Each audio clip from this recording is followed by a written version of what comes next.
مسلم league نون کے رہنما محمد زبیر اس وقت کراچی میں میڈیا سے بات کر رہے ہیں۔ فواد چودھری وزیر اعظم صاحب بھی کہیں بولیں گے کرنٹ اکاؤنٹ ڈیفیسٹ ہم نے بڑا اچھا کر دیا۔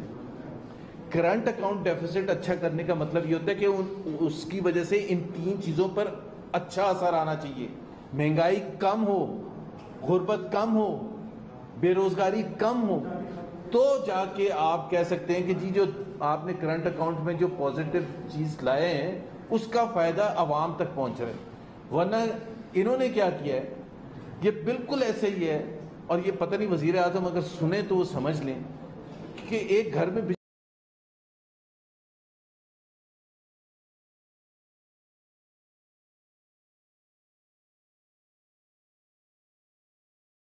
کو شاباشی دے رہے ہیں کہ دیکھیں جی بجلی کا بل زیرو ہو گیا، کام نہیں ہوگا، کوئی بچہ سکول نہیں جائے گا، پڑھائی نہیں کر سکے گا، کھانا نہیں بنے گا، لیکن ایک دوسرے کو مبارکباد کس چیز کی کہ بجلی کا بل دیکھیں ہم نے کتنا کم کر دیا۔ ایسے بجلی کا بل کم کرنے سے کوئی فائدہ نہیں ہوتا جب تک اس گھر والوں کے لیے بہتری نہ آئے۔ اسی طرح سے سب سے اب یہ تین اہداف کا ہم ذکر کر لیتے ہیں کہ یہ تین اہداف جب سے یہ حکومت آئی ہے، اور پہلے تو میں حماد اظہر اور یہ جو چینجز ہیں اس کے حوالے سے بات کر لوں کہ آپ خود یہ سوچیں کہ جب سے یہ حکومت آئی ہے، عمران خان صاحب پہلے کہتے تھے کہ میرے پاس تیار ہے ٹیم،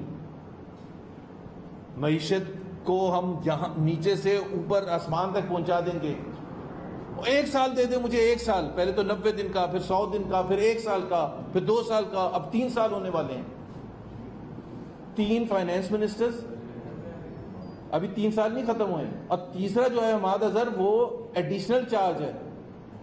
شوکت ترین صاحب پچھلے ہفتے آپ نے دیکھا تھا ٹی وی پر آئے اور انہوں نے کہا کہ ان کو آفر ہوئی ہے، تو ابھی ہمیں جیسے ہم بات کر رہے ہیں ہمیں یہ نہیں پتا کہ ہمارا فائنانس منسٹر کون ہے، اور یہ اپریل کا مہینہ ہے، بجٹ آنے والا ہے، آئی ایم ایف پروگرام میں جانے والے ہیں، معیشت کی بدحالی کی انتہا ہے، اور ابھی ہمیں یہ نہیں پتا کہ ہمارا فائنانس منسٹر کون ہے۔ 4 فائنانس سیکٹری چینج ہو چکے ہیں، 5 F B R chairman change ہو چکے ہیں، 4 board of investment chairman change ہو چکے ہیں۔ یہ معیشت کی ٹیم ہے، وہ جو تیار تھی 2018 سے پہلے۔ پتہ کسی نے سوچا تھا کہ جب عمران خان صاحب 2018 سے پہلے کہہ رہے تھے کہ میں بہترین ٹیم لاؤں گا جیسی اس قوم نے نہیں دیکھی ہے، اس کی معیشت کے انچارج حفیظ شیخ ہوں گے یا حماد اظہر ہوں گے، اگر کوئی دل پر ہاتھ رکھ کے کوئی پی ٹی آئی کے بڑے سے بڑا سپورٹر کہتے کہ ہاں ہمیں پتا تھا کہ ان میں سے 2 میں سے فائنانس منسٹر ہوگا، پہلے اسد عمر نے ہونا تھا، اسد عمر کو 8-9 مہینے کے بعد فارغ کر دیا، وہ بھی آپ نے ہی کیا۔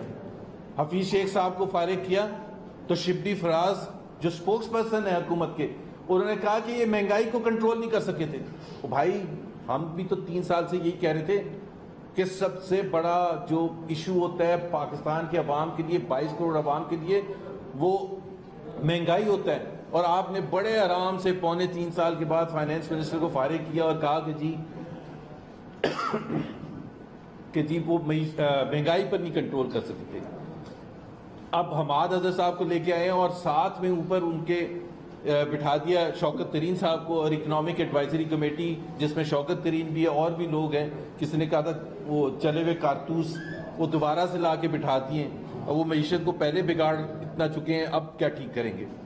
حماد اظہر صاحب نے 2 دن پہلے دعویٰ کیا کہ معیشت بڑی زبردست چل رہی، اور انہوں نے کہا کہ جی اس اگلے سال پاکستان کی گروتھ جو ہے 4% ہوگی۔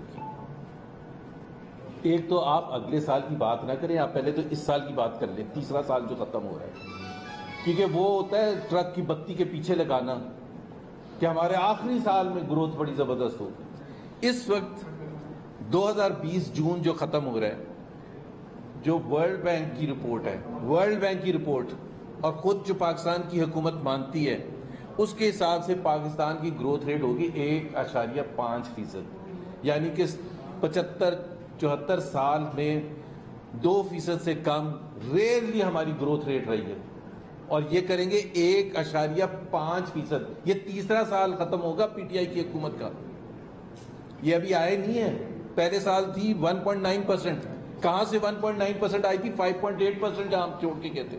دوسرے سال مائنس میں، جو ابھی 2020 جون گزرا ہے، اس سال 1.5%. ابھی میں آپ سے یہ پوچھتا ہوں کہ پاکستان کی 1.5 کووڈ ریزن دیتے نا، اب تیسرے سال تو اور کوئی ریزن نہیں دیتے. اب باقی ممالک ذرا دیکھ لیں کہ ان کی گروتھ ریٹ کیا ہوگی. پاکستان کی 1.5%، نیپال 2.7%، انڈیا 11.5%، بنگلہ دیش 3.6%، ملائیشیا 7%، ٹرکی 6%، فرانس، یورپ لے لیتے ہیں، یورپ وغیرہ میں گروتھ ریٹس اتنی نہیں ہوتی ہیں، 1%، 2%، 3%، فرانس 5.5%. تو مجھے کوئی بتائے، عمران خان سے یہ سوال پوچھے کہ 3 سال کے آخر میں، کووڈ تو سب جگہ آیا ہے نا، یہ کہتے ہیں نا کووڈ، تو انڈیا میں نہیں آیا. انڈیا میں تو تباہی پھیر دی ہے کووڈ نے. بنگلہ دیش میں نہیں آیا، نیپال میں نہیں آیا، فرانس میں نہیں آیا. وہاں کی گروتھ ریٹس کیوں ہیں؟ کیونکہ ان کی معیشت زیادہ اچھے طریقے سے رن کی جا رہی ہے. یہاں ہماری معیشت رن کرنے کے لیے وزیر اعظم عمران خان صاحب بیٹھے ہوئے ہیں، اور انہوں نے جو ٹیم کا حشر نشر کیا ہے، ایک تو ٹیم تھی ہی نہیں پہلے، کوئی تھا ہی نہیں پہلے. حفیظ شیخ کے پاس کیوں گئے تھے؟ ٹیم تھی ہی نہیں. ایک اسد عمر کو جب جیسے ہی فارغ کیا تو ان کے پاس کوئی تھا ہی نہیں، اور پہلے کہتے تھے 200 ہمارے پاس ایکسپرٹ بیٹھے ہیں معیشت کے. تو سوال میرا یہ ہے کہ گروتھ ریٹ پاکستان کا کیوں 1.5% ہوگا، اور اگلے سال ورلڈ بینک کہہ رہا ہے 2%، حماد حسن صاحب کہہ رہے ہیں اگلے سال 4% ہوگا. بھائی آپ کس بیسس پر، کون سی بنیاد پر؟ صرف جس طرح میں نے کہا کہ ٹرک کے پیچھے آپ نے لگا دیا ہے کہ جی 4% ہوگا اگلے سال. مہنگائی پورے خطے میں ڈبل سے زیادہ ہے. مجھے بتا دے کوئی وجہ بتا دے کہ پورے، یہ تیسرے سال کے اینڈ ہو رہا ہے، یہ پہلا سال نہیں ہے کہ جی وہ پچھلی حکومتیں کر کے چلی گئی تھی. پورے خطے میں ڈبل سے زیادہ مہنگائی ہے. کس پر اثر ہو رہا ہے؟ غریب لوگوں پر، لوور مڈل کلاس پر، مڈل کلاس پر. تباہ برباد کر دیے. اس اتنی نیچے گروتھ کے ساتھ اتنی مہنگائی، اس سے زیادہ لیتھل کمبینیشن نہیں ہو سکتا. دوسرا جو بڑا ایشو جو پاکستان کے عوام کے مطابق، مہنگائی کے علاوہ غربت میں آپ یہ دیکھیں کہ جتنا اضافہ کیا گیا ہے، تقریباً 1.5 کروڑ پاکستانی کو پچھلے 3 سال میں غربت کی لکیر سے نیچے دھکیل دیا گیا ہے. 1.5 کروڑ. پاکستان کی تاریخ میں بڑے بڑے پولیٹیکل کرائسس آئی ہیں، جنگیں بھی ہوئی ہیں. 1.5 کروڑ لوگ 2.5 سال میں غربت کی لکیر سے نیچے نہیں کبھی دھکیلے گئے تھے. اور سب سے بڑی جو افسوس کی بات ہے اور ہنسی بھی آتی ہے کہ یہ پہلی حکومت ہے دنیا کی تاریخ میں جو سمجھتی ہے کہ ہم جتنے لوگوں کو غربت کی لکیر سے نیچے دھکیلتے ہیں، تو وزیر اعظم صاحب کھڑے ہو کے کہتے ہیں کہ ہم نے احساس پروگرام اتنا بڑھا دیا. اس میں کوئی فخر کی بات نہیں ہے. فخر کی بات یہ ہوتی ہے کہ غربت کی لکیر سے نیچے سے لوگوں کو اوپر لے کے آئیں، ان کو نوکریاں دے کے، فیکٹریاں بنا کے، انڈسٹریلائزیشن کر کے، انویسٹمنٹ لا کے. یہ کون سی حکومت ہے جو صرف اس چیز پر فخر کرتی ہے کہ جی ہم نے اور لوگوں کو دھکیل دیا نیچے اور اس وجہ سے ہمارا احساس پروگرام بڑھ گیا؟ یہ پہلی حکومت ہے. بجائے کہ آپ 3 سال کے بعد کھڑے ہو کے یہ کہتے کہ احساس پروگرام میں نے 120 بلین پر شروع کیا تھا، میں نے 50 لاکھ لوگوں کو یا 60 لاکھ لوگوں کو غربت کی لکیر سے اوپر لے کے آئے ہیں، اس لیے ہمیں اب ان کو پیسے دینے کی ضرورت نہیں ہے کیونکہ وہ کما رہے ہیں. یہ ہوتی ہے ایک منطق. بے روزگاری 1 کروڑ نوکریاں دینی تھی 3 سال میں، یعنی کہ 60 لاکھ، 70 سے 80 لاکھ جا چکی ہیں. سو تینوں جو اہداف ہیں جو کسی ملک کے لیے بھی، آج بھی جو میں نے سروے کا ذکر کیا تھا وہ 3 ہیں، لیکن اس 3 کی نہیں بات کرتے ہیں. حماد حسن صاحب نے کہا کہ اللہ کا شکر ہے ٹیکس ریونیوز جو ہیں بڑے زبردست بڑھ گئے ہیں، 10% بڑھ گئے ہیں. ابھی آپ مجھے یہ بتائیں کہ 3 سال میں 10% ٹیکس ریونیو انکریز ہوئے صرف 3 سال میں، یعنی کہ تقریباً 3% ہر سال ایوریج اگر لگائیں 3%. انفلیشن کتنی رہی ہے؟ Double digit. تو کم سے کم ٹیکس ریونیو اتنا تو گرو کریں جتنا آپ کا انفلیشن ہے. اب آپ کمپیئر کر لیں 3% ایوریج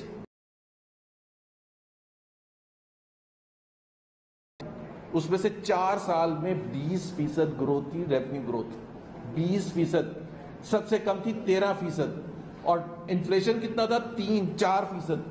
اس سے آپ تناسب سے دیکھیں کہ جینوئنلی ٹیکس ریونیو بڑھنے کا فائدہ کیا ہے؟ ٹیکس ریونیو بڑھنے کا فائدہ یہ ہے ہم نے ڈبل کیا، 1900 بلین سے لے کے 3850 بلین پر چھوڑا، یہ ادھر ہی پھنسے ہوئے ہیں۔ اس سال صرف 10% گرو کریں گے تو 3 سال میں آپ حساب لگا لیں اس کا مطلب کیا ہے۔ ایک صرف میں الارمنگ فگر بتا دوں اس قوم کے لیے، اور حماد حضرت صاحب اگر سننا چاہیں تو، اور وزیر اعظم صاحب، کہ کتنا ہم کس ڈیزاسٹر کی طرف جا چکے ہیں۔ جو آپ کے ڈیٹ سروسنگ ہوتی ہے،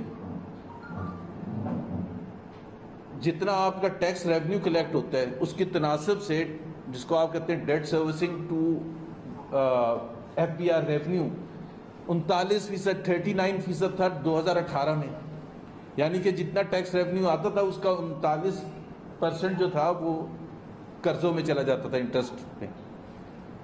اس سال وہ 80% ہوگا، ڈبل سے زیادہ کر دیا صرف 3 سال میں۔ ابھی آپ بتائیں کہ یہ کیا معیشت سسٹینیبل ہے؟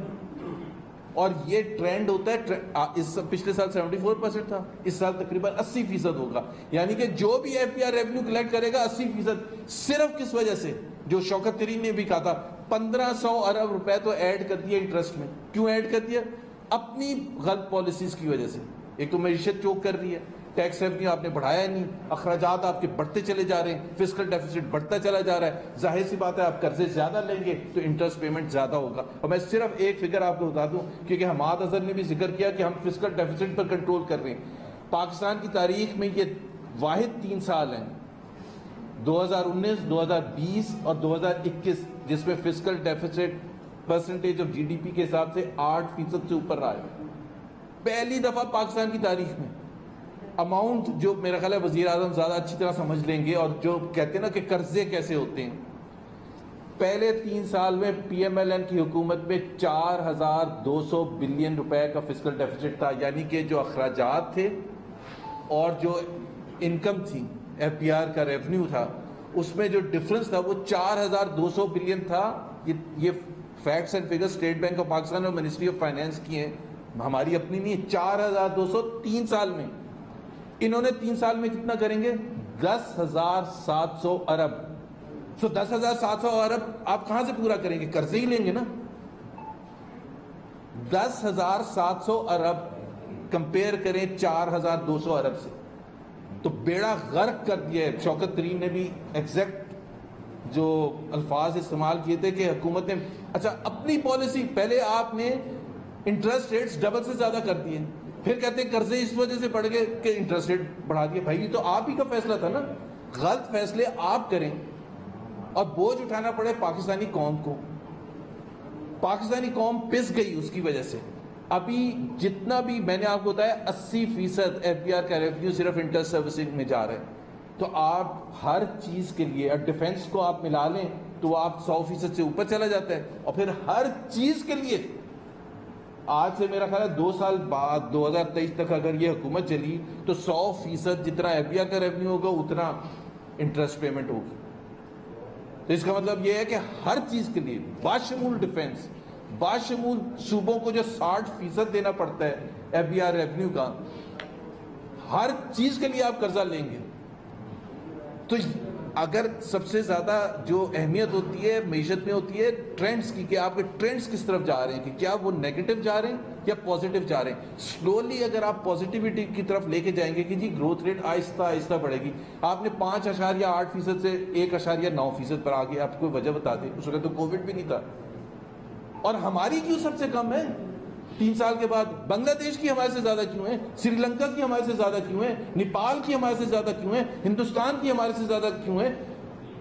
ملائیشیا، ٹرکی، مطلب کوئی ریزن ہوتا ہے سوائے اس کے کہ شرمندگی ہو کہ جی ہم نکمے ہیں، ہماری حکومت نکمی ہے، اس کی سمجھ بوجھ نہیں ہے، اس کے پاس ٹیم نہیں ہے۔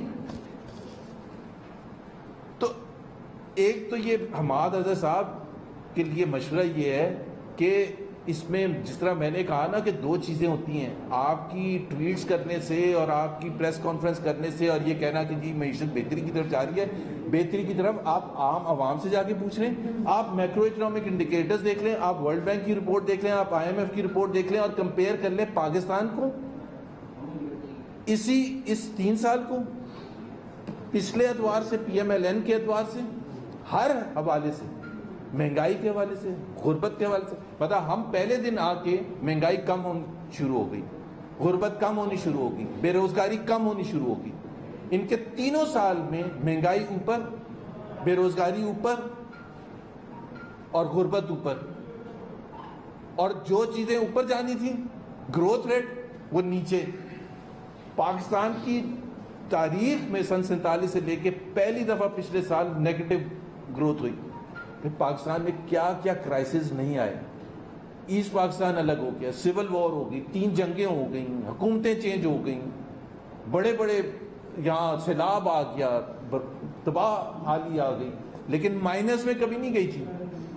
جو میں کہہ رہا تھا نا ٹرینڈ، تو اگر آپ ہماری حکومت جب آئی تھی 2013 میں تو 3% سے کم تھا گروتھ ریٹ. پہلے سال 4% سے اوپر آ گیا، پھر 4.2%، 4.5%، پھر 5%، پھر 5.8%. اسی طرح سے مہنگائی جہاں ہم چھوڑ کے گئے 3% سے کم. اب یہ ایک ماحول ہے جس میں پاکستانی عوام نے فیصلہ کرنا ہے کہ کیا جو حکومت ہے، کیا اس میں 3 سال کیا کم عرصہ ہوتا ہے جس کو ٹیسٹ کرنے کے لیے کبھی یہ ریزن فیلئر کا، کبھی دوسرا ریزن فیلئر کا، کبھی کرونا فیلئر کا آ جاتا ہے، کبھی کہتے ہیں کہ جی مجھے تو ٹیم بھی نہیں اچھی ملی، مجھے تو بیوروکریسی بھی نہیں اچھی ملی. ابھی سال سے زیادہ ہو گیا چینی کا کرائسس ہے، سال سے زیادہ. کرائسس کیا ہے پاکستانی عوام کے لیے؟ کرائسس کیا ہے چینی کا؟ مہنگی ملتی ہے. بس 55 روپے کی چھوڑ کے گئے تھے، 110 115 تک پہنچ گئی، کمیشن بن گیا ہے، انویسٹیگیشن ہو گئی، FIR کٹ گئی. شام کو یہ نہیں چیک کرتے ہیں شہزاد اکبر صاحب جا کے کہ چینی کی قیمت کتنی ہے، لیکن یہ آگے ضرور بتاتے ہیں کہ آج ہم نے 3 اور FIR کاٹ دی. ابھی کوئی اس معصوم پاکستانی کا کوئی انٹرسٹ ہے جس کو 110 115 روپے کی چینی مل رہی ہے، جس کو دالیں اتنی مہنگی مل رہی ہیں، جس کو آٹا اتنا مہنگا مل رہا ہے؟ اور یہ مہنگا کیوں ہے؟ سکیمز ہیں، پیسے بنائے جا رہے ہیں، دبا کے پیسے بنائے جا رہے ہیں، اور ان کے اپنے ناک کے نیچے پیسے بنائے جا رہے ہیں. ندیم بابر کو ہم چیخیں مار مار کے تھک گئے کہ جی کنفلکٹ آف انٹرسٹ ہے، وہ پیسے بنا رہے ہیں. 3 سال اس کو بلینز اینڈ بلینز بنانے دیے اور اس کے بعد اس کو کہا کہ آپ فارغ ہیں. تو اس کا کوئی حساب کتاب ہے؟ وہ کیانی صاحب جو ہیں، کیا نام ہے، جو پہلے ہیلتھ منسٹر تھے، دوائیوں کا سکینڈل ہوا، عامر کیانی صاحب، ان کو سیکرٹری جنرل بنا دیا پارٹی کا. بتا آپ عہدہ دیکھیں، بتا ان کی پروموشن ہو گئی. کوئی ایک آپ بتا دیں، رزاق داؤد پر روز ٹی وی پر پروگرام ہوتے ہیں کنفلکٹ آف انٹرسٹ. ابھی یہ جو چینی کا سکینڈل ہوا ہے، کاٹن کا سکینڈل ہوا ہے کہ ECC میں سمری لے کے چلے گئے، اور وزیر اعظم صاحب جو ہیں وہ کہتے ہیں جی انہوں نے ہیڈ پہلے پہنا تھا کمرس منسٹر کا، ہیڈ نہیں پہنا تھا، مائنڈ پہننا تھا. مائنڈ ہے ہی نہیں، مائنڈ اٹھا کے آپ نے سائڈ پہ رکھا اور آپ نے سائن کر دی سمری. اور پھر کہہ رہے ہیں ECC تو صرف معیشت کے حوالے سے فیصلہ کرتا ہے. بالکل غلط بات ہے. میں 3.5 سال ECC کا ممبر رہا ہوں. آپ خود سوچیں کہ اتنی پاورفل باڈی ہو جو چیئر کر رہا ہو فائنانس منسٹر، جس میں سارے اکانومی ریلیٹڈ فیڈرل منسٹرز ہوں، گورنر اسٹیٹ بینک ہو، SECP